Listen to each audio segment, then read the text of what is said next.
Saints Perpetua and Felicity and their companions. பெர்புச்சியா கிறிஸ்தவ தாய்க்கு மகளாக பிறந்து பிறகு துனிசியாவில் உள்ள ரோமை அதிகாரிக்கு மணமுடித்து கொடுக்கப்பட்டவங்க. அவங்களோட பணிப்பெண் தான் பெலிசிட்டி. இவங்க வாழ்ந்த காலம் கிபி 3ஆம் நூற்றாண்டு. கிறிஸ்தவர்களுக்கு எதிராக அதிகமான வன்முறைகளும் கொடூரங்களும் நிகழ்த்தப்பட்ட காலம்.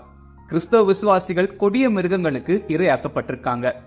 பெர்புச்சியாவோட 22வது வயசுல ரோமையை ஆண்டு வந்த மன்னர் செப்புமஸ் செவரியூஸ் பெர்புச்சியா, பெலிசிட்டி மற்றும் இவங்களோடு சேர்ந்து சில பெண்களை கிறிஸ்தவ விசுவாசத்தின் காரணமா கைது செய்து சிறையில் அடைத்து சித்திரவதைகள் செஞ்சிருக்கான். பெர்புச்சியாவோட தந்தை பாகன் மதத்தை பின்பற்றக்கூடியவரா இருந்திருக்காரு. இதனால தன்னோட மகள் கிட்ட நீ கிறிஸ்துவை மறுதலித்து விடு, விடுதலை செய்யப்படுவாய், இல்லை என்றால் நீ அழிந்து விடுவாய் அப்படின்னு எச்சரித்திருக்காரு. அதுக்கு பெர்புச்சியா அருகில இருந்த பாத்திரத்தை காமிச்சு, இது எப்பவுமே பாத்திரம்னு தான் அழைக்கப்படும், அது போலதான் நான் எப்பவுமே கிறிஸ்தவல்னு அழைக்கப்படணும், அதுதான் எனக்கு பெருமை அப்படின்னு சொல்லி தந்தைய திருப்பி அனுப்பியிருக்காங்க. அதுக்கு பிறகு மன்னரோட கட்டளையின்படி பெர்புச்சியா, பெலிசிட்டி மற்றும் இவர்களோடு சில பெண்களையும் சேர்த்து கொடிய மிருகத்துக்கு இரையாக பார்த்திருக்காங்க. ஆனா கொடிய மிருகங்கள் இவங்களோட பக்கத்திலேயே வராம இருந்திருக்கு.